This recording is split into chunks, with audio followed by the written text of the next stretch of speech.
Guys, the setting's a beautiful island. There are sunlit pagodas where magnetic people float across the beach with purpose, wearing crisp linen. Talk turns to their yachts and private jets. They tune into their energy, their aura, and they come from an amazing place of mind power and blood purity. They come here to cleanse their mind, their body, their soul.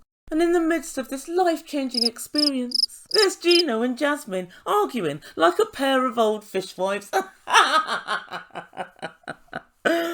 Guys, we don't talk about Gino, no. We're going to talk about Gino. In many ways, I wish we weren't going to, because I really don't want to give him the oxygen of publicity. But these things come to us all. And so in this week's episode, Gino practices apologising for being a prick. He's yet to perfect his art, but we live in hope. But guys, at the end of this video, I have a little spoiler about this couple. I will let you know before I do the spoiler, for those of you purists who just want to watch the show and stay off those pesky gossip blogs. So, all too believably this week, Jasmine gets physical with Gino. And guys, they have to be separated by production. And where would you be without the Ebird to cast her beady eye over proceedings? And at the end of the video, I'm going to give you the spoiler and my take on what this whole relationship means. So just before I begin, guys, thank you so much. I hit 42,000 just last week. So we're slowly creeping and climbing up. So a massive thank you to everyone who's subscribed to my channel so far. If you haven't done so, consider subscribing. It's fun over here. Go on, press that red button and make Ebird a very happy Ebird. Also, don't forget to smash the like button if you enjoy the video. And so without further ado, I give you Gino and Jasmine. So first up, we see Jasmine. And she's busy gassing to production. From the only vantage point that you want to be talking to production from in this scenario, and that's from the hotel bar. Go on, Jasmine, good girl. She's sitting at the bar and she's running up Gino's bar bill. And one can't help but notice she's drinking Casero del Diablo. And whilst I do like a Sauvignon Blanc myself, my only advice is stick to the Sancerre or the Pouilly Fumé. $40 to $80 a bottle will run that bill ragged. Let Gino know you mean business. And Jasmine's saying she can't believe it, and Gino's not who she thought he was. But then, after a short time, Jasmine gets bored of crying at the bar, and she opts to go and cry over at an alternative location, the Sun Loungers. And as she walks over, finally production have seen the light. They decide to blur out Jasmine's cosmetically enhanced butt. And when I pointed it out to Mr. Ebird, he pretended not to notice. How stupid men think we are. And I've got to say, she is still extremely upset. But she still managed to extract some sense from this scenario. And I'm really glad she has, because she tells production in no uncertain terms, Gino is still in love with his ex-girlfriend. He still fancies her. That's why he sent my photos. Thank you. When I said this in my previous video, people said, no, he was just doing it to show off. You wouldn't need to show off if you didn't care about the person. I.e., he still cares about his ex-girlfriend. Also, we have to be mindful of the fact that they've both got amazing bodies and they're both very pretty women. So I really don't know who's flexing on who, I don't know. And she explains to production, I fell in love with a ghost. Oh, come on, Jasmine. He has caught the sun a little bit. He's not that pale. And she continued, he's not a real person. Jasmine, he's real all right. More's the pity. And then she said she got to know him today, but she's learned the hard way. Oh well guys, at least she'll never ever see Gino again as long as she lives. She's moved rooms now, that's it. This is the end of their relationship and I for one am extremely pleased about it. And next we go to Gino and he's in his beach hut talking to production, pretending to be sorry. He's sitting cross-legged on the bed, kind of Hare Krishna style, but he's still smirking. And by the looks of the bottles in the room, he's been running the bar bill ragged as well. It seems to me the net benefactor from this whole debacle is the hotel bar. They sure are making those coins on those drinks. And he says to production, he's really sorry for what happened. Sorry he's been caught more like. And guys, my dad always used to say this to me. Whenever I did something that he thought was wrong, and I apologised, he'd say, you're not actually sorry, you're just sorry you've been caught. And I think, no, I'm sorry you're still talking to me, please stop. But honestly guys, I used to think, what's the difference? I'm saying sorry, accept the sorry, and let's all move on. But now I'm obviously no longer 8 years of age. I know the difference between actually being sorry and being sorry you've been caught. And most of the issue revolves around these two things. 1, your propensity to do it again. And 2, your understanding of how it's affected the other party. Gino understands neither of these two things.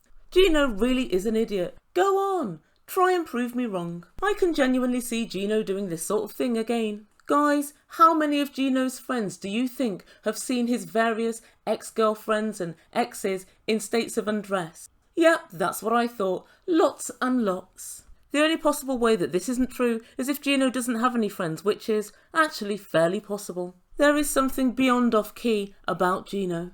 But the main thing is his lack of contrition. He's really not bothered about what he's done. He keeps smirking. And instead of saying things like, I can't believe that I've ruined her trust in me, and I can't believe that I've let her down in this awful way, and I can't believe I'm a dirty, duplicitous little maggot, he says things like, I love Jasmine more than I ever thought I could love a woman, which incidentally doesn't mean that much. And also, I really wanted to be with Jasmine for the rest of my life. So he's actually only thinking about how everything affects him. Freaking unbelievable. Absolutely unbelievable.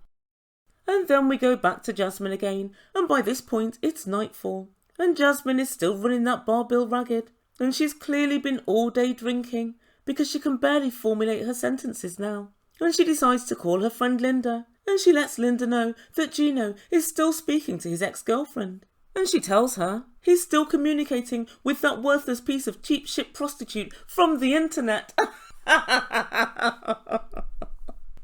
High praise indeed, high praise. That sounds like an Ebird diss, that's brilliant. And so Jasmine continues to slur through the story, figuratively and actually, because it's fair to say that by this point she's more than just a little bit worse for wear. And she again asserts to her friend Linda that she never, ever wants to see Gino ever again. But then you can see a switch flipping her, and speaking about the whole debacle again gets her all riled up, and she springs out of her seat and she walks blurry-butted down to Gino's shack. Yes guys, I know, when I first described it, it was a paradise hut on the beach. Now it's gone to a dirty shack.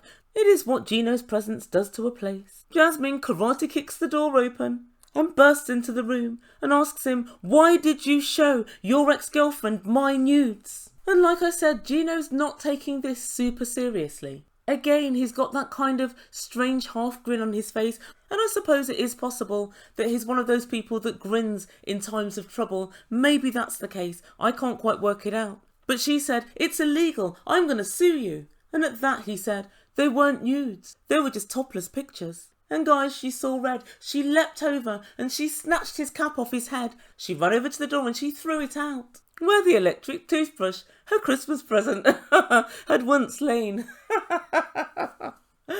So anyway, so this is it. So this is the scene. I knew I'd seen it. They put it on a trailer last week, and I thought it should have been last week, so at least it does exist. And we get to see Gino's egghead in all its glory. The truth be told, I don't know what the big deal is. It's actually not that bad. It's kind of big, but I don't know. It's just a normal bald head to me. But he has got a weird patch of hair at the back of his head, and I'd like to propose that I will shave that off for him myself, with a machete.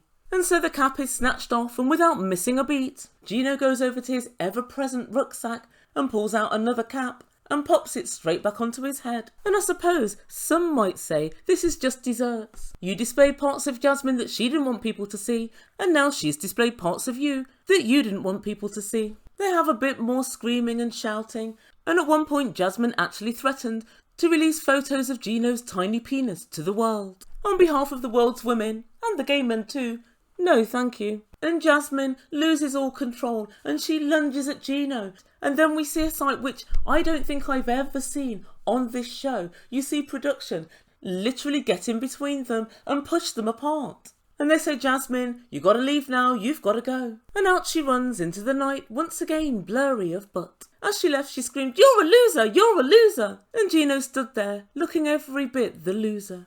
And so on the final day, we see Jasmine walking around in a dress no less. And she's on her way to Gino's room. She lets us know that she's left her purse, and she has to go and retrieve it so she can leave the island. And she lets us know that there are no more tears left in her body to cry. And I make her right. I think at this point it's just pure Sauvignon Blanc. And she finds Gino sitting outside of the beach hut, looking all pensive and semi-upset. And then Gino does something which surprises even the Ebird. He apologises, and it seems somewhat sincere. and you can see immediately that Jasmine is weakening. I was going to say softening, but no, weakening, and she suggests, let's go for a walk. And as they walk along the beach, Gino says, I feel really sorry. It was a huge mistake on my part. I will never speak or communicate with her again. I'm so sorry for what I've done. Jasmine tells him, I don't know who you are. The Ebird knows who he is, a sleazebag who pays women for sex. That's who he is. And then he asks her for one more chance. And Jasmine said, how do I know I can trust you? Jasmine, you can't. What I can tell you is, you know one thing for sure, that you can't trust him. That's a fact. But then she said, at the end of the day, Gino, I want what everyone wants, just to be loved. And then they hug each other, and that, as they say, is that. These two loon balls are back together, and frankly, they deserve each other. And she finishes up by saying, it's hard to find love, and I've found that in Gino, and I don't want to lose it. Guys, if these two get back together, I'll lose it. That's for sure. And that's where we end things for this week. So remember I told you guys about a spoiler? Well, here it is. Anyone who doesn't want to know, skip forward a minute or two. So apparently Jasmine's in the US living with Gino. I'm not sure if they're married or not, but they're definitely together. And they're filming for the brand new upcoming season of 90 Day Fiancé. And apparently, according to Lindsay, Gino's ex-girlfriend, she was asked if she wanted to film, and of course she declined. I say of course because I know that TLC don't pay, so I'm guessing from the look of her social media. She's the kind of girl who doesn't do things for free. And so this now makes total sense to me why Jasmine was so eager to say, now my pictures have got everywhere, I've been fired from my job at the school, and it's all because of Lindsay. She doesn't really want to acknowledge that generally it's Gino's fault, because of course she's back with Gino, seemingly long term. And I don't know what you guys think, but I think it was all a little bit performative. You're the kind of man who takes advantage of women in a bad situation. All of that's out the window. What, is he suddenly a really nice guy now? A salt of the earth guy suddenly? No, he isn't. He's still the same sleazebag that showed other people your nudes. But you know what, guys? Maybe she really is genuinely in love with Gino. That's the only way that I could explain it. So it's fair to say I'm pretty bored of this storyline now. Even seeing Gino's head was a complete letdown. For a very short moment, I was rooting for Jasmine, and I thought Jasmine may be someone with some integrity. I don't know why I thought that. But all her big talk came to nothing, because she capitulated so quickly it was unreal. She kept on saying, Gino will never see me again. I'm never seeing Gino again. That's it. And then she kept walking round every hour on the hour to shout at Gino yet again. All the time giving him a chance to show contrition, apologise, and basically beg her back. She got back together with him without him even really having to beg. And that leads me to the not unreasonable conclusion that she's in this for money. And of course, the green card. And Jasmine also seems to have forgotten that Gino was trash-talking her to his ex as well. Jasmine never bothered to mention that again. And she said at the end, I want what everyone wants, just to be loved. No, Jasmine, you want what finance sexual girls just like you want. Money, a ticket to America, a green card, and more subscribers on your OnlyFans. So guys, I'm over these two. Let me know what you think. Do you think Jasmine's in it for all the wrong reasons? We know that Gino's in it just because Jasmine's fit and is ignoring the fact that she's an absolute psycho whenever she wants to be. But were you surprised she took him back so easily and quickly? And do you believe that he'll never do any such thing again? I think when Gino has the opportunity to speak to another fit girl, he'll grab that opportunity with both hands. So please put your comments down below, and I'm going to get on with my next video. Guys, please don't forget to subscribe to my channel. Go on, hit that big red button. Hit it, caress it, smash it, press it. Subscribe, my friends, subscribe. And don't forget to smash the like button if you enjoyed the video. Thank you so much for listening. You've been listening to Ebird Online, and I bid you good day.